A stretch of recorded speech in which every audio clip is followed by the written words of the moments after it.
저는 길다면 길고 짧다면 짧은 3년이라는 연애 끝에 결혼을 했습니다. 제 모든 것을 걸어도 아깝지 않을 만큼 사랑했던 남자와 평생을 약속했죠. 그 남자의 이름은 조성재였고 참 다정하고 세심한 사람이었습니다. 연애하는 3년 동안 제 생일은 물론이고 사소한 기념일 하나 허투루 넘기는 법이 없었는데요. 제가 흘려 하던 말도 기억해 두었다가 서프라이즈로 감동을 주곤 하던 완벽한 연인이었습니다. 주위 친구들은 모두 저를 부러워했어요. 저렇게 한결같이 너만 바라보는 남자를 만났냐면서요. 저 역시 제가 참 운이 좋은 여자라고 굳게 믿어 의심치 않았습니다. 연애 시절 우리는 서로의 관계에 대해 깊은 이야기를 나눈 적이 있었습니다. 30대 중반을 향해 가는 나이에 서로가 첫사랑일 수는 없으니 지난 연애에 대해 솔직하게 털어놓고 쿨하게 넘어가자고 했었죠. 그때 성재는 저를 만나기 전에 만났던 전 여자친구 한소영이라는 여자에 대해 이야기했습니다. 약 2년 정도 교제했었다는데 최악이었다며 치를 떨면서 얘기를 했었죠. 이기적이고 허영심도 많고 자신을 너무 지치게 만들어서 헤어지는 과정조차 안 좋았다면서요. 진짜 생각조차 하기 싫은 여자야. 걔랑 헤어지고 혜진이 너를 만난 건 내 인생 최고의 구원 같아. 성재는 제 두 손을 꼭 잡고 그렇게 말했습니다. 지난 연인에 대해서 상처가 많았기에 저는 오히려 이 사람에게 더 좋은 사람이 되어주고 싶다고 다짐했었어요. 그렇게 사랑을 키워오다가 결혼을 하게 되었습니다. 결혼식이 끝나고 하와이로 신혼여행을 떠나게 되었죠. 하와이에서의 시간은 너무 행복하고 좋았습니다. 저희는 먼 훗날 태어날 아이의 이름도 지어보고 10년 뒤, 20년 뒤 함께 그려나갈 미래를 얘기하곤 했죠. 그런데 모든 것이 무너져 내린 것은 신혼여행의 마지막 날 밤이었습니다. 한국으로 돌아가기 전날 아쉬운 마음에 밤 늦게까지 와인을 마셨는데요. 남편은 피곤했던 탓인지 어느새 골아 떨어지더라고요. 하지만 저는 아쉬운 마음 때문에 쉽게 잠이 오지 않아 뒤척이고 있었습니다. 그때 침대 옆 협탁에 올려둔 남편의 휴대폰에서 진동음이 울리는 거예요. 평소라면 남편의 휴대폰을 굳이 보진 않았을 겁니다. 하지만 너무 늦은 시간이어서 그랬는지 아니면 잠이 오지 않아서 그랬는지 홀린 듯이 협탁으로 손을 뻗어 휴대폰 화면을 확인했습니다. 그런데 그 순간 제 심장은 발밑으로 쿵 하고 떨어졌어요. 왜냐면 미리 보기 알림창에 뜬 발신자의 이름이 바로 한소영이었거든요. 남편의 전 여친 이름이었죠. 이 여자가 왜 연락을 했지? 머릿속이 하얘졌습니다. 그렇게 카카오톡 대화창을 열어보게 되었는데 그 짧은 시간 동안 제가 믿어왔던 이 남자에 대한 모든 게 송두리째 박살이 났습니다. 하와이 바다 보니까 네 생각 진짜 많이 난다. 여기 풍경 진짜 끝내주는데. 우리 예전에 신혼여행은 하와이로 가자고 했잖아. 기억나지? 그랬지. 너랑 왔으면 어땠을까? 좀 아쉽네. 와이프는 뭐 하고 있어? 피곤하다고 벌써 뻗어 자네. 밤 되니까 네 생각이 더 난다. 한국 오면 언제 볼래? 다음 주 금요일 어때?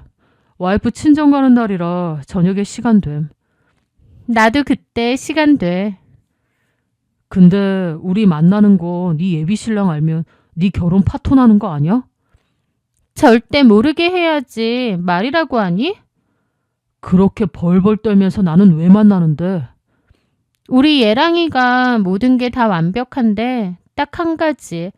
침대에서 진짜 최악이야. 너랑 나랑은 잘 맞았잖아. 그렇긴 하지. 나도 지금 와이프보단 너랑 잘 맞아. 하여튼 우리 잘 가던 호텔 예약해둘 테니까 예쁘게 입고 와라. 신혼여행 재밌게 보내고. 둘은 호텔에서 만나자는 얘기를 아무렇지 않게 나누고 있더라고요. 이게 도대체 무슨 상황이지? 피가 거꾸로 솟았습니다. 저한테는 생각만으로도 싫다던 전 여자친구였는데 아직까지 연락하고 때로는 만나서 잠까지 자는 사이였던 거예요. 대화를 보니 이 여자도 곧 결혼을 할 예정인 것 같은데 각자 결혼할 사람을 두고 만나왔던 겁니다. 침대 위에서 곤히 자고 있는 남편의 얼굴을 보는데 오장육부가 뒤틀리더라고요. 손을 부들부들 떨며 한소영의 카카오톡 프로필 사진을 눌러보았습니다. 프로필 사진 속 한소영은 화려한 웨딩드레스를 입고 환하게 웃고 있더라고요. 남편은 보이지 않고 혼자 찍은 사진이었습니다. 기가 막혀서 헛웃음조차 나오지 않더군요. 쌍으로 이런 미친 짓거리를 즐기고 있었다니. 둘 다 인간의 탈을 쓴 악마나 다름없이 느껴졌죠. 이런 쓰레기 같은 남자와 평생을 약속하고 양가 부모님과 지인들의 축복을 받으며 결혼식을 올린 제 자신이 너무도 비참하고 처량해서 견딜 수가 없었어요. 저는 일단 제 휴대폰을 꺼내 남편과 그 상간녀가 나눈 모든 대화 내용, 그리고 그녀의 웨딩드레스 프로필 사진까지 전부 찍었습니다. 손이 벌벌 떨려오더라고요. 그리고 나서 저는 그대로 남편의 얼굴에 물을 확 끼얹어 버렸습니다. 와, 뭐야? 혜진아, 너 미쳤어? 자다가 물벼락을 맞고 기겁하며 일어난 남편을 보며 저는 휴대폰을 집어 던졌습니다. 너 당장 일어나서 어디 설명해봐. 네 전 여친이라는 한소영이랑 호텔 약속 잡았던데 이게 어떻게 된 건지 어디 설명해보라고. 그 순간 남편의 낯빛이 순식간에 백지장처럼 하얗게 질렸습니다. 혜진아, 이건 오해야. 저기 그냥 장난친 거야. 네가 말해도 말 안 되는 거 잘 알겠지? 신혼여행을 한소영이랑 왔어야 했는데 나랑 온 게 아쉽다는 게 장난이야? 잠자리는 기가 막히게 잘 맞는다는 게 장난이야? 이 쓰레기 같은 게. 제가 악에 받쳐 소리를 지르며 눈물을 쏟아내자 남편은 그대로 호텔 바닥에 무릎을 꿇고 빌었습니다. 혜진아, 내가 미쳤었나 봐. 진짜 딱 한 번. 아니, 그냥 걔가 먼저 연락 와서 대충 장단만 맞춰준 거야. 진짜야. 제발 한 번만 용서해줘. 다시는 연락 안 할게. 다시는 헛짓거리 안 할게. 남편은 손이 발이 되도록 싹싹 빌었습니다. 3년 동안 보았던 그 다정하고 젠틀했던 남자는 온데간데 없고 그저 자신의 치부가 들통나 벌벌 떠는 초라하고 역겨운 겁쟁이의 모습만 남았더군요. 나한테 손대지 마. 더러우니까. 우리 한국 돌아가자마자 당장 이혼이야. 혼인빙자 간음으로 쳐넣을 수만 있다면 쳐놓고 싶은데 법이 바뀌어서 아쉽네. 대신 위자료 청구 소송에 상간녀 소송까지 내가 걸 수 있는 소송은 다 걸 거야. 알았어? 저는 싸늘하게 남편을 밀쳐내고 밤새 제 캐리어를 쌌습니다. 남편은 밤새도록 빌고 또 빌었지만 제 마음은 이미 차갑게 얼어붙은 뒤였습니다. 다음 날 남편과 저는 한국행 비행기에 올랐습니다. 공항으로 갈 때까지도 한마디도 하지 않았고 한국으로 돌아오는 비행시간 동안에도 아무 말도 하지 않았어요. 그렇게 비참하고 괴로운 신혼여행이 또 있을까 싶습니다. 그렇게 한국에 도착해 신혼집에 들어섰고 옷만 갈아입고 나서 바로 친정으로 갈 채비를 했습니다. 남편은 현관문을 막아서며 울부짖더라고요. 혜진아, 제발 우리 부모님 아시면 쓰러지셔. 나 진짜 맹세코 다시는 안 만날게. 딱 한 번만 눈 감아주면 안 될까? 내가 평생 너한테 사죄하는 마음으로 살게. 비켜. 니네 부모님 쓰러지시는 게 내 할 바야? 당신네 아들이 짐승 새끼만도 못한 짓거리 한 거 두 분도 아셔야지. 장모님 수술 받은 지 얼마 안 되셨잖아. 이 사실 알면 놀라서 넘어가실 거야. 저는 그 말에 눈이 돌더라고요. 우리 엄마 입에도 올리지 마. 누가 그딴 짓 저지르래? 네가 그래놓고 누구 핑계야? 그래, 내가 잘못했어. 왜 남자들 결혼 전에 잠깐 딴 생각 들어서 헛짓거리 많이 한다잖아. 내가 진짜 잘못했어. 어? 남편이 하도 붙잡는 통에 일단은 친정으로 가지 않았습니다. 사실 저도 너무 혼란스러웠고 시간이 좀 필요하기도 했어요. 친정 부모님이 아시면 얼마나 놀라실까 염려도 되었고 결혼하자마자 이혼이라니 주변의 시선이 걱정되기도 했습니다. 그렇게 한 집에 있으면서도 각자 방에 들어가 있었고 저는 이 결혼 생활을 어떻게 해야 되나 고민하고 또 고민했습니다. 더 두고 볼 것도 없이 이혼은 할 건데 또 그냥 해주는 건 뭔가 억울하기도 하더라고요. 그렇게 그날은 내내 집에만 있었고 다음 날은 출근을 해야 했습니다. 마음 같아서는 당장 연차를 내고 법원으로 달려가 이혼 서류를 내고 싶었지만 일단은 시간이 좀 필요했어요. 회사로 가서 처리해야 될 일도 너무 많았고요. 무거운 발걸음으로 사무실에 들어서자 동료들이 여행 잘 갔다 왔냐며 신혼여행은 어땠냐며 해맑게 인사를 건네왔습니다. 속으로는 피눈물이 흐르지만 애써 입꼬리를 끌어올리며 네, 뭐 괜찮았어요 라고 영혼 없는 대답을 했습니다. 그렇게 일단 오전 업무를 정신없이 쳐냈고 이혼 전문 변호사를 알아보기 위해 몰래 인터넷으로 알아보고 있었습니다. 그런데 사내 메신저에 전체 알림이 울렸어요. 영업팀 부장님이 올린 공지사항이었습니다. 공지, 저희 회사 핵심 거래처인 성운물산의 박 이사님께서 다음 달 결혼을 합니다. 모바일 청첩장 링크 첨부합니다. 성운물산은 저희 회사의 큰 거래처 중 하나입니다. 제 업무하고도 연관이 있어서 몇 번 통화도 했었고요. 박 이사는 직함은 이사지만 저보다 3-4살 정도 많은 사람인데요. 회사 대표의 장남이라서 이사 직함을 달고 있었습니다. 나름 업계에서는 알아주는 알짜배기 중견기업 오너의 아들인 거죠. 내 결혼은 신혼여행 갔다 와서 깨졌는데 다른 사람 결혼은 축하해주러 가야 되는구나 싶어서 씁쓸하더라고요. 그렇게 첨부된 모바일 청첩장 링크를 클릭했습니다. 그런데 신랑 신부의 이름과 얼굴을 확인하는 순간 저는 그대로 굳어버렸습니다. 신랑 박지훈, 신부 한소영. 한소영, 하와이의 그 끔찍했던 밤. 제 남편 조성재의 카톡 프로필에서 보았던 그 여자가 거기에 있는 거예요. 이게 무슨 운명의 장난인지 머리를 세게 얻어맞은 듯 눈앞이 핑 돌았습니다. 제 남편과 신혼여행 날까지 끈적한 문자를 주고받았던 그 상간녀가 바로 저희 회사의 거래처 대표님의 예비 며느리였다니요. 그 순간 이거 무슨 몰래카메라인가 싶은 생각까지 들더라고요. 남의 남편이랑 잠자리 파트너 짓거리를 일삼은 그 여자가 부유한 집안의 아들과 결혼해 화려한 인생 2막을 준비하고 있다뇨. 저는 또다시 분노가 치밀어 올랐죠. 단순히 이혼 서류에 도장을 찍는 것만으로는 제가 너무 억울했습니다. 내가 다 터트릴 거다. 개망신 당하더라도 똑같이 돌려줄 거다. 이를 바득바득 갈았죠. 저는 속에서 들끓는 사리를 애써 짓누르며 청첩장에 적힌 예식 날짜를 다이어리에 붉은 펜으로 표시했습니다. 정확히 한 달 뒤 토요일 최고급 5성급 호텔 웨딩홀에서 결혼식이 열릴 예정이더군요. 그날 퇴근 후 집으로 갔더니 남편이 소파에 앉아있다가 달려오더라고요. 혜진아, 왔어.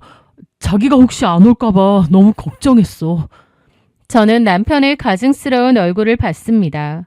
남편의 얼굴을 볼 때마다 저 말고 전 여친이랑 신혼여행을 왔으면 어땠을까라고 했던 게 자꾸만 떠올라 괴롭더라고요. 자기야, 내가 진짜 하루 종일 생각해봤는데 내가 진짜 죽일 놈이야. 내 인생 다 바쳐서 속죄하면서 살 테니까 한 번만 용서해주면 안 될까? 저는 남편을 가만 보며 차갑게 가라앉은 목소리로 말했습니다. 그래, 나도 생각 많이 해봤는데 솔직히 당장은 주변에 알리기도 창피하고 부모님 걱정도 되고 또 나도 결혼을 이렇게 없는 게 맞는지 많은 생각이 들어. 내가 너한테 딱 한 달 시간을 줄게. 그동안 네가 어떻게 하는지 지켜보고 결정할 거야. 내가 이 결혼 생활을 계속할 이유가 있는지 없는지. 남편은 제 말에 화색이 돌았습니다. 제가 자신에게 일말의 기회를 주었다고 착각한 것 같더라고요. 사실 저는 이미 신혼여행지에서 마음을 먹었습니다. 이 인간은 고쳤을 인간이 아니다. 바로 이혼이다라고요. 하지만 저는 저의 계획을 위해 일부러 한 달간의 시간을 준 거죠. 그로부터 한 달이라는 시간 동안 남편 놈은 정말 헌신적인 척 했습니다. 맞벌이지만 집안일도 자기가 다 하고 제 눈치를 살폈어요. 이 정도면 자기를 용서해 주겠지라는 표정으로요. 저는 남편의 그런 모습이 치떨리게 얄미웠습니다. 제가 신혼여행 때 그 카톡을 발견하지 못했더라면 세상에서 제일 다정다감한 남편이라고 생각하면서 이 결혼 정말 잘했다 싶었을 거예요. 하지만 저는 모든 걸 알았잖아요. 남편이 얼마나 가증을 떠는지요. 그리고 그런 생각에 쐐기를 박는 사건이 하나 더 있었습니다. 솔직히 저도 사람인데 남편이 그렇게 저한테 잘하려고 하고 반성하는 모습 보이고 하니까 마음이 좀 흐려졌던 것도 맞아요. 그냥 덮고 지나갈까라는 생각도 조금은 들었고요. 그런데 계속 의심이 들더라고요. 뭔가 제 뒤통수를 칠 것 같은 생각이요. 그래서 하루는 날 잡고 남편의 폰을 몰래 다시 살펴봤습니다. 그런데요. 혹시나가 역시나더군요. 남편 놈은 진짜 반성한 게 아니었어요. 여전히 그 여자랑 카톡 중이었거든요. 들켰다며? 괜찮아? 그래도 아직 이혼 안 당했네. 내가 매일같이 싹싹 빌고 있어. 너 비는 거 잘하잖아. 나랑 사귈 때도 잘 그랬잖아. 비는 거 전문이지. 니네 와이프도 봐준대? 봐줘야지. 이렇게까지 납작 엎드려 기는데. 가끔은 진짜 자존심 상해서 그냥 다 때려치우자 하고 이혼 갈기고 싶거든? 근데? 바람 피워서 결혼 한 달도 안 돼서 이혼한다고 소문낼지도 모르잖아. 톡 까놓고 한 1년만 지났어도 내가 이렇게 안 빌었다. 근데 너 나한테까지 피해오게 하지 마. 네가 하도 만나달래서 몇 번 만나는 줬는데 나한테까지 피해오게 만들면 나도 가만 안 있어. 와, 같이 즐겨놓고 바로 발빼네. 그래, 네 말대로 우리 즐기기만 했잖아. 별다른 마음 있는 것도 아니고 그냥 잠자리 파트너 그 이상도 이하도 아니잖아. 나 곧 결혼해야 되는데 문제 생기게 하지 마. 진짜 가만 안 있어. 와, 진짜 치사하네. 너는 항상 그런 식이지? 그럼 같이 망하자는 거야 뭐야. 네가 등신같이 들켜놓고. 난 안 들켰어. 우리 예랑이한테. 내가 카톡 다 지우라고 했지. 너는 매번 그게 문제야. 알았다, 알았어. 잔소리 그만해. 하여튼 네 마누라 신기는 알아서 잘 풀고 괜히 내 연락처 넘기거나 하는 일 없도록 해. 이 카톡도 바로바로 지우고. 알았다고. 그걸 보는데 이제는 화도 안 나고 그냥 웃음만 나더라고요. 진심으로 사과, 개소리였습니다. 남편은 그저 눈앞의 상황만 모면하고 넘어가려는 것 뿐이었어요. 여전히 그 여자와 연락을 했고 저를 조롱했습니다. 그 여자도 남편하고 여전히 연락을 주고받으면서 자기만 쏙 빠지려고 하고요. 와, 내가 또 속을 뻔했네. 이 인간은 답도 없는 인간이구나. 이가 빠득빠득 갈리더라고요. 진짜 이 인간이랑은 이혼해야겠다. 그날만 지나면 뒤도 안 보고 이혼할 거다. 라며 마음을 단단히 먹었습니다. 저에게 보여지는 게 진심인 줄 알고 잠깐 바보같이 흔들릴 뻔했더라고요. 그렇게 한 달의 시간이 지나고 마침내 그날이었습니다. 저는 아침 일찍 미용실에 들러 헤어와 메이크업도 받았습니다. 초라해 보이고 싶지 않더라고요. 그리고 남편에게 제가 말했습니다. 당신도 정장으로 갈아입어. 오늘 우리 회사 주요 거래처 이사님 결혼식이 있거든. 우리 팀에서는 내가 대표로 가기로 했어. 나 혼자 가기 뻘쭘하니까 부부 동반으로 같이 가자. 남편은 알겠다면서 금세 일어나 옷을 갈아입더라고요. 그렇게 저희는 차를 타고 강남의 5성급 호텔로 향했습니다. 남편이 뭐라 떠드는데 들리지도 않았습니다. 제 계획만 생각하느라요. 그렇게 호텔 지하주차장에 차를 세우고 나란히 엘리베이터에 올랐습니다. 축하 하완이 빈틈없이 도열해 있고 생화장식이 잔뜩 되어 있는 크고 고급스러운 홀이었어요. 와, 여기 진짜 비싼 곳인데. 자기네 거래처 사장 아들이라고 했지? 저는 대꾸 없이 일단 갔습니다. 그런데 남편의 발걸음이 돌뿌리에라도 걸린 듯 멈칫하더라고요. 신부 이름과 사진을 보게 된 것이죠. 남편의 입에서 바보 같은 앓는 소리가 새어나왔습니다. 저는 코웃음 치며 남편을 봤죠. 왜? 너 여기... 저는 남편이 도망가지 못하게 남편 팔짱을 꽉 끼고 움켜쥐었습니다. 왜? 시간 없어. 얼른 신부 대기실부터 가서 인사하자. 혜진아, 너 왜 이래? 나 못 들어가. 왜? 신부 아는 사람이야? 야, 너 진짜 왜 이래? 그때였습니다. 누군가 이 계장님이라고 하더라고요. 고개를 돌려보니 바로 박 이사였죠. 상간녀와 오늘 결혼할 그 예비 신랑이요. 안녕하세요, 이사님. 여기까지 와주셨네요. 네, 저희 회사에서도 축하드리러 와야죠. 결혼 너무 축하드려요. 예식장이 너무 예쁜데요. 감사합니다. 남편은 옆에서 완전 얼어붙어 있더라고요. 뭐해, 인사 안 하고. 안녕하세요. 최 계장님 남편분이시구나. 안녕하세요. 최 계장님도 결혼 얼마 전에 하셨다고 했던 것 같은데. 네, 한 달 전요. 완전 신혼이시네요. 그쵸? 신부 대기실이 이쪽인가요? 예, 신부 얼굴 한번 보러 가야겠다. 이사님, 결혼 너무 축하드리고, 그리고 회사에서 보낸 축의금이랑 별도로 제가 드릴 게 있거든요. 저한테요? 뭘요? 나중에 따로. 예, 이사는 어리둥절해 하더라고요. 그렇게 저는 웃으며 남편과 함께 신부 대기실로 갔습니다. 남편은 도살장에 끌려가는 돼지처럼 버티는데 저도 억지로 잡아 끌고 신부 대기실로 들어갔어요. 방 안쪽의 화려한 소파 위에는 다소곳이 앉아있는 한소영이 보였습니다. 주변에는 그녀의 친구들인지 잔뜩 꾸민 여자들이 모여서 연신 너무 예쁘다며 사진을 찍고 있었죠. 그런데 수많은 인파 속에서 저와 조성재를 발견한 한소영의 미소가 기괴하게 일그러지며 그대로 멈춰버렸습니다. 한소영은 반쯤 혼이 나간 표정으로 제 남편과 제 얼굴을 번갈아 보더라고요. 그 와중에 남편은 제 팔을 뿌리치길래 저만 들어갔습니다. 안녕하세요, 신부님. 결혼 정말 진심으로 축하드려요. 제가 낭낭한 목소리로 인사를 건넸습니다. 한소영은 얼굴이 질려서 아무 말도 못하고 눈만 굴리더라고요. 저 누군지 모르시죠? 저 박 이사님 회사 거래처 직원이자 조성재 씨 아내예요. 저는 사진을 찍는 것처럼 옆에 앉아서 작게 소근대며 말했습니다. 우리 남편이랑 헤어진 지가 언젠데 아직도 종종 만난다면서요? 침대 위에서 궁합이 그렇게 잘 맞는데 왜 헤어졌을까? 그냥 결혼하지. 그 여자는 얼굴에 핏기가 하나도 없는 사람처럼 질리더라고요. 그때 사진기사가 묻더라고요. 사진 찍으실 건가요? 네. 신부님과는 어떤 관계시죠? 친구신가요? 아니요. 친구보다 더 가까운 관계요. 예. 그럼 가까이 붙으시고. 신부님, 좀 웃으세요. 왜 이렇게 얼어붙어 있으세요? 저는 한소영 옆에서 말했습니다. 웃으세요, 활짝. 좋은 날이잖아요. 그렇게 저는 사진까지 찍었습니다. 맞다. 박 이사님한테 줄 거 있는데 그거 드리고 가야겠다. 뭘 준다는 거예요? 글쎄요.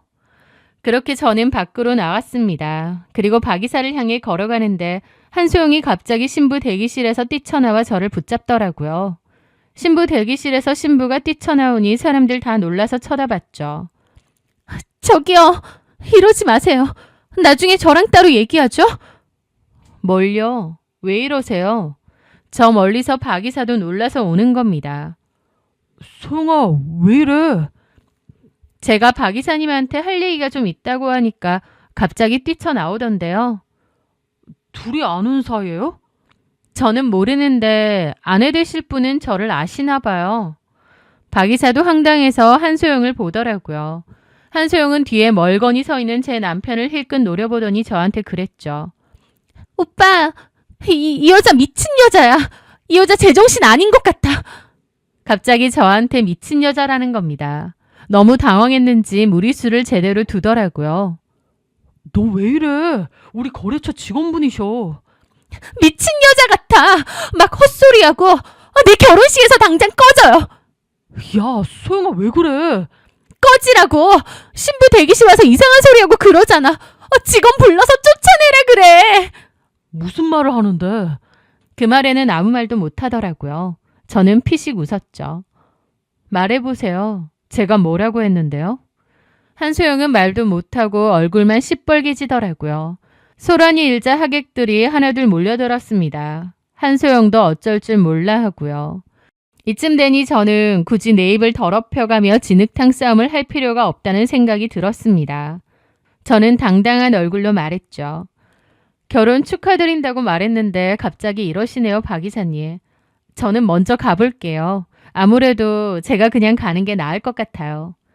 그렇게 저는 박 이사와 그 여자를 놔두고 혼자 나갔습니다. 사실 제가 생각한 복수는 따로 있었어요. 신부 대기실에 올라가기 전 축의금 접수대에 들러 봉투 2개를 냈습니다.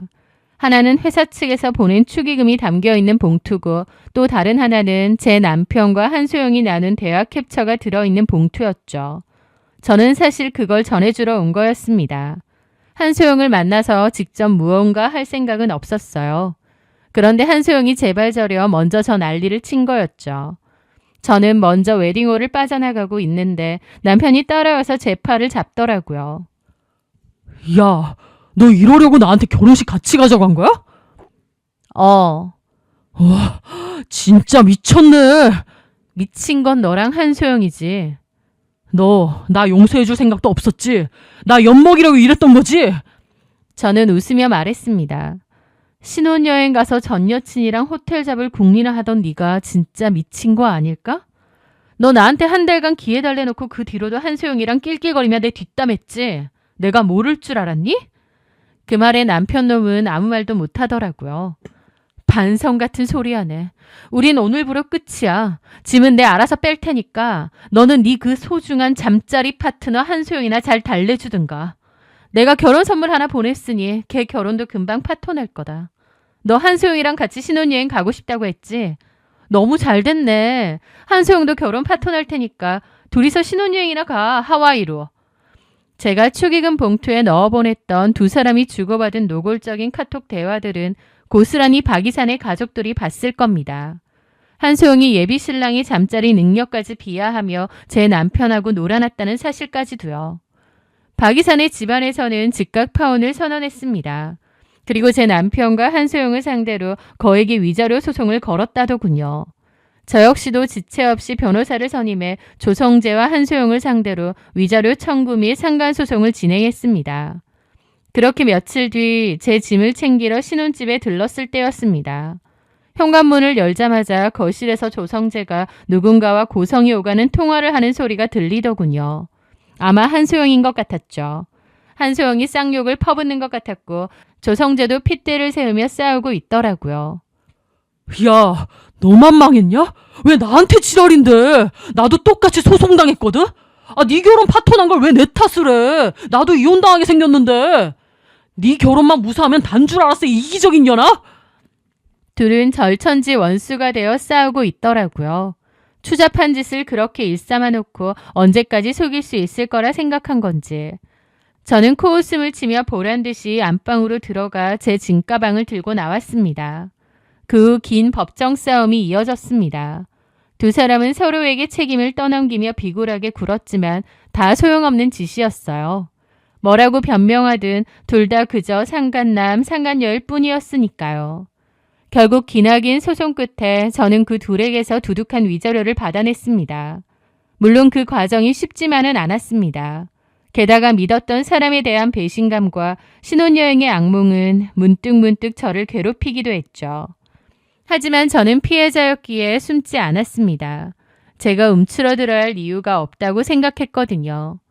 누군가 제게 신혼여행의 악몽에 대해 묻는다면 저는 이제 이렇게 대답할 겁니다. 재활용도 안 되는 쓰레기를 아주 일찍 그리고 가장 확실하게 걸러낼 수 있었던 신의 한 수였다고요. 이제 저는 제 손에 쥐어진 위자료와 홀가분한 마음을 가지고 보란듯이 제 인생을 당당하게 살아갈 생각입니다. 제 사연 들어주셔서 감사합니다.